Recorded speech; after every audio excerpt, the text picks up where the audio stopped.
L'association Henri Capitant a été fondée en 1935 par Henri Capitant, dont vous trouverez le buste à proximité de Claire Séjean-Chazal et de votre serviteur. Et elle a fêté cette année ses 90 ans, par conséquent. Pas encore tout à fait son centenaire. Le centenaire sera célébré peut-être par d'autres que nous. Mais depuis 90 ans, elle a organisé un nombre considérable de congrès internationaux et elle compte actuellement 53 groupes situés sur les 5 continents. D'autres groupes sont d'ailleurs en cours de constitution. Cette association a comme ADN d'assurer la modernisation et la diffusion dans le monde entier des droits de tradition civiliste. Et à ce titre, elle assure des échanges, elle diffuse des informations juridiques et surtout, elle tente de réfléchir aux meilleurs droits, et notamment au meilleur droit continental, en ayant toujours à l'esprit de mettre en valeur les atouts que présente ce droit continental, les atouts des droits à code, mais en veillant aussi à ce que les codes soient modernisés, rénovés autant qu'il se peut, qu'ils soient accessibles, efficients et dans la mesure du possible, équilibrés. C'est une des missions principales de l'association. Ce qu'on peut dire aujourd'hui, c'est que l'association elle œuvre pour ça, mais aujourd'hui à 3 niveaux territorialement différents. Bien sûr, il y a le niveau national. À l'échelle nationale, on essaye de moderniser le code civil français parce que c'est ce que le président a coutume de dire. Nos groupes ont la codification en partage avec le modèle du code français. Et pour rester un modèle, il faut moderniser notre droit pour continuer de pouvoir essayer de l'exporter. Donc il y a ce premier échelon national qui est important pour nous, de moderniser à l'échelle française. Et puis la vocation de l'association Capitan, c'est bien sûr l'échelle internationale, ces échanges avec tous les groupes. Et aujourd'hui, on a aussi l'échelle européenne où on essaye de porter la codification aussi à ce niveau-là. Donc je définirais notre action aujourd'hui par ces 3 niveaux géographiques où on est également investi sur les 3 niveaux en même temps. Peut-être commencer par dire que l'association Henri Capitant est parfois définie comme le premier réseau international de la tradition civiliste. Premier réseau international de la tradition civiliste parce qu'elle est présente sur les 5 continents. Actuellement, elle est constituée de 53 groupes. Certains groupes sont en cours de constitution et on devrait bientôt atteindre 55 voire 60 groupes.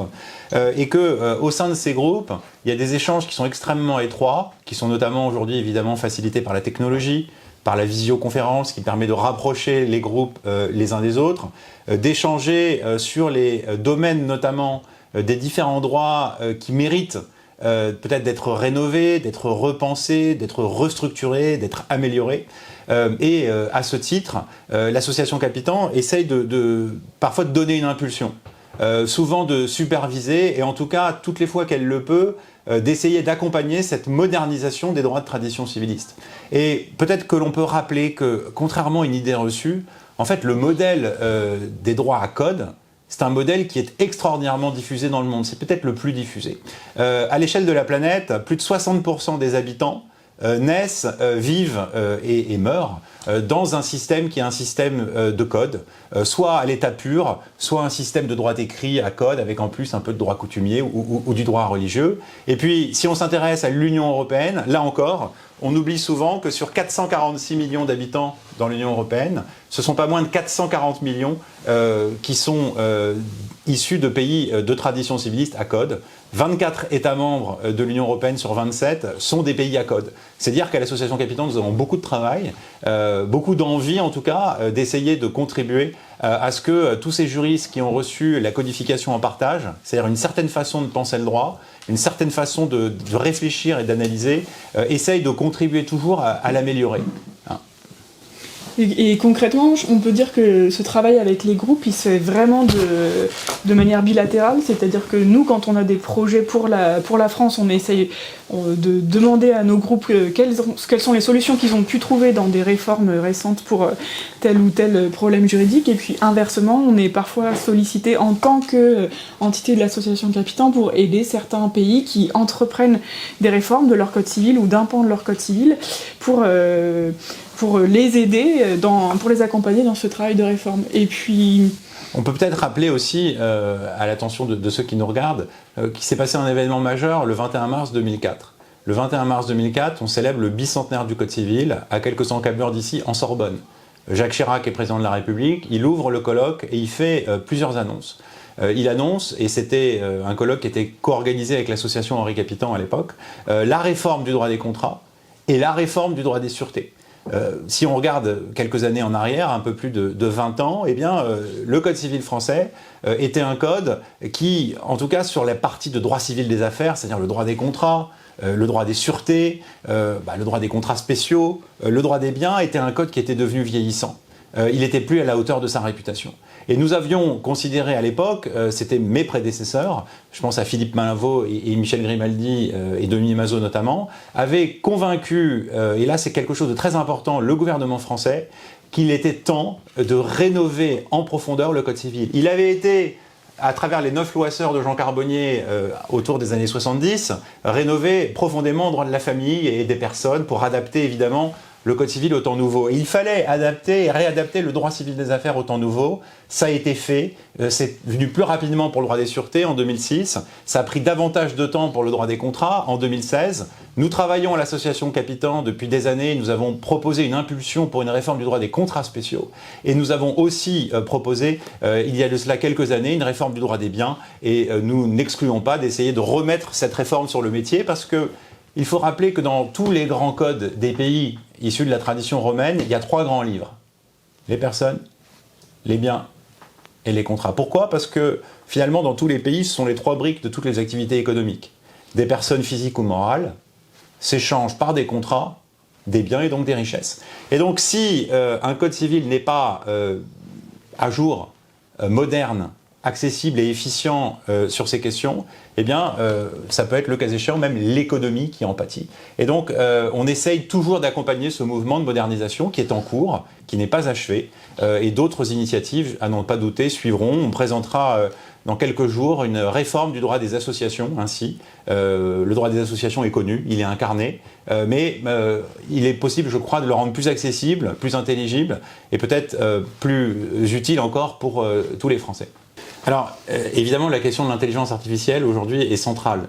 Il n'est pas un colloque, une publication, un article de presse dans lequel on n'évoque pas l'intelligence artificielle et dans lequel on n'évoque pas les enjeux de l'intelligence artificielle dans le secteur juridique.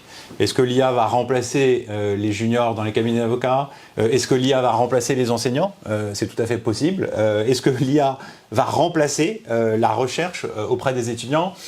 En réalité, je crois qu'on ne le sait pas très bien. Ce que l'on peut peut-être indiquer, et moi c'est le conseil que je donne à mes étudiants, c'est qu'en tout cas aujourd'hui, plus que jamais, il faut être extrêmement rigoureux.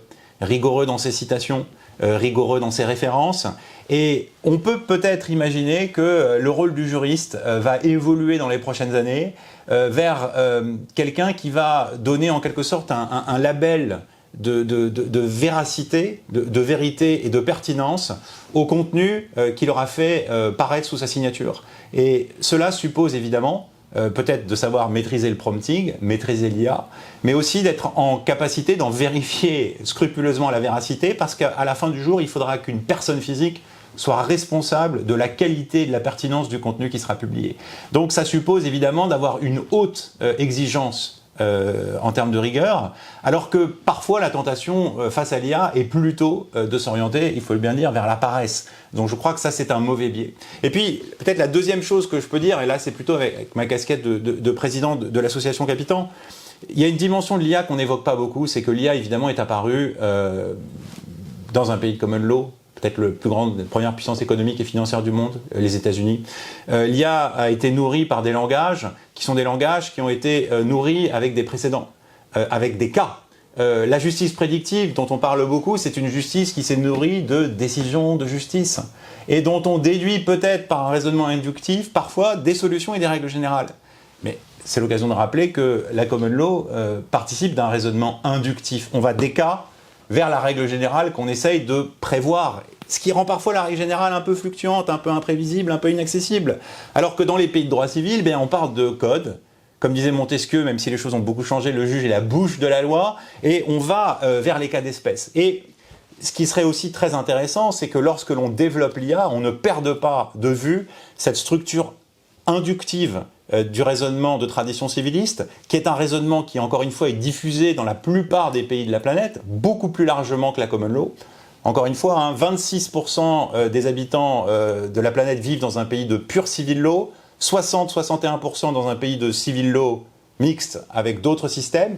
C'est à peu près seulement 6 à 7% des habitants de la planète qui vivent dans un pays de pure common law. C'est-à-dire qu'on a 4 à 5 fois plus d'individus qui vivent dans un pays de civil law que de common law. Il serait intéressant que l'IA juridique que l'on utilise demain ne soit pas un vecteur, par le biais de Codice Law, de transformation un peu insidieuse de la façon de concevoir et de penser la règle de droit. Et donc je pense qu'il est important que l'IA, notamment dans la sphère juridique, et que les juristes soient vigilants à ce que l'IA soit un très bon serviteur et pas un mauvais maître, et que l'IA soit aussi au service et adaptée au système juridique dans lequel elle est utilisée, et notamment conforme aux atouts de la codification. Aujourd'hui, nous avons donc, comme le disait le président Philippe Dupichot, des représentants dans 53 pays du monde. Et le principe de nos représentants dans ces pays, c'est qu'ils sont tous francophones. En fait, on a cet avantage que comme on partage ensemble la codification, ce sont des juristes qui, en principe, se sont intéressés au droit français, à la codification française, et qui parlent français. Donc tous nos échanges sont en français. C'était ainsi que l'association avait été pensée, comme l'association des juristes francophones. Aujourd'hui, on a élargi le champ, c'est les amis de la culture juridique continentale, mais on a gardé cet ADN avec des échanges totalement francophones. Cela dit, un des avantages de l'intelligence artificielle aujourd'hui, c'est notamment de nous permettre de pouvoir avoir des échanges avec les meilleurs juristes sur chacun des thèmes sur lesquels nous travaillons dans chaque pays, avec une possibilité de traduction simultanée qui facilite les échanges et qui garantit une meilleure qualité avec les meilleurs interlocuteurs sur chacun de nos thèmes. Par exemple, pour nos journées internationales, quand on prend tous les ans, on travaille sur un thème et on l'étudie de manière comparée avec tous nos groupes, ça permet de s'assurer qu'on va avoir les meilleurs dans chaque pays. Et donc, sur cette base nous discutons tous en français, on tient à diffuser la façon dont chaque pays traite un sujet en français. On a créé dans cette optique-là une bibliothèque, la bibliothèque de droit comparé de l'association Capitan, qui contient aujourd'hui une trentaine de volumes. On en a quelques-uns là pour donner l'aperçu. Sont des tout petits volumes dans un format rapide qui permettent d'avoir un aperçu très simple, avec un plan commun pour chacun des volumes du droit d'un pays, pour pouvoir comparer rapidement, voir les différences, les similarités entre les pays. Et donc on a commencé cette collection en version francophone, puisque c'est vraiment la base de nos échanges, mais on a développé cette collection aujourd'hui également dans une version anglophone, et une version hispanophone va s'ouvrir en 2026. Voilà. Mais la question de la traduction, on peut peut-être le dire aussi, c'est un sujet qui nous tient à cœur à l'association Capitan, parce que même si nous parlons tous en français parce qu'on a la base de la même culture juridique civiliste, parfois c'est nécessaire d'avoir des échanges en langue anglaise, mais à ce moment-là, pour nous, c'est très important d'utiliser des termes juridiques anglais qui ne sont pas nécessairement ceux du vocabulaire de la common law, puisque on tient à ce que les concepts civilistes soient traduits dans une langue anglaise civiliste et pas dans une langue anglaise de common law. Et pour ça, notamment, on travaille beaucoup avec le groupe louisianais de l'association Capitan, qui a l'habitude de faire du droit civil en langue anglaise et qui a un vocabulaire particulier. Et notamment, on milite un peu pour que les traductions des textes officiels français soient faites avec un vocabulaire qui prend en compte le fait que c'est un langage qui doit être anglophone mais civiliste et non pas de common law. Alors, sur une suggestion du groupe sud-coréen de notre association, qui d'ailleurs a élaboré cet opuscule de présentation de son droit, nous avions décidé dès 2018-2019 d'organiser un grand congrès international à Séoul en Corée du Sud sur l'IA. Ce congrès devait se tenir en 2020. Et il n'a échappé à personne, évidemment, que 2020 était l'année du coronavirus et du confinement, et de sorte que ce colloque a dû être reporté. Il s'est tenu en juin dernier, 2025, alors que, évidemment, chacun a le mot d'IA à la bouche. Et donc, nous avons réuni à peu près 120 à 130 juristes issus de plus de 30 pays qui ont présenté des rapports sur le thème de l'IA, avec un accent particulier sur les questions d'IA et de responsabilité civile, d'une part, d'IA et de droit d'auteur, d'autre part, un colloque qui a donné lieu à un très beau rapport de synthèse, notamment de notre collègue André Lucas. Et puis, peut-être chose intéressante à mentionner, puisqu'on évoque souvent la question des échanges et de la langue, c'est le premier congrès de notre association qui s'est tenu avec une traduction simultanée faite par reconnaissance vocale. Il y avait reconnaissance vocale des rapporteurs qui s'exprimaient en français. Certains se sont exprimés en coréen, puisque même si on utilise le français prioritairement dans nos congrès internationaux, on permet d'utiliser la langue du pays hôte, ici le coréen, pour ne pas se priver de l'intervention de juristes éminents. Et une IA un peu test, pratiquer la reconnaissance vocale des rapports et afficher une traduction en coréen notamment des rapports français en live qui étaient faits, et je veux dire que c'est un résultat tout à fait impressionnant. Et puis on peut peut-être souligner qu'aujourd'hui, je crois que la barrière de la langue est de plus en plus derrière nous. La barrière de la langue est derrière nous. Je crois qu'il est moins utile que par le passé de passer par une langue tierce que finalement tout le monde baragouine un petit peu sans toujours la maîtriser très bien, qui produit un appauvrissement des notions juridiques et des concepts qui sont employés, alors que l'on peut plus facilement s'exprimer dans sa langue en employant des concepts juridiquement extrêmement précis, et puis recourir évidemment au service de l'IA qui, en matière de traduction juridique aujourd'hui, atteint, je crois, un niveau qualitatif tout à fait intéressant.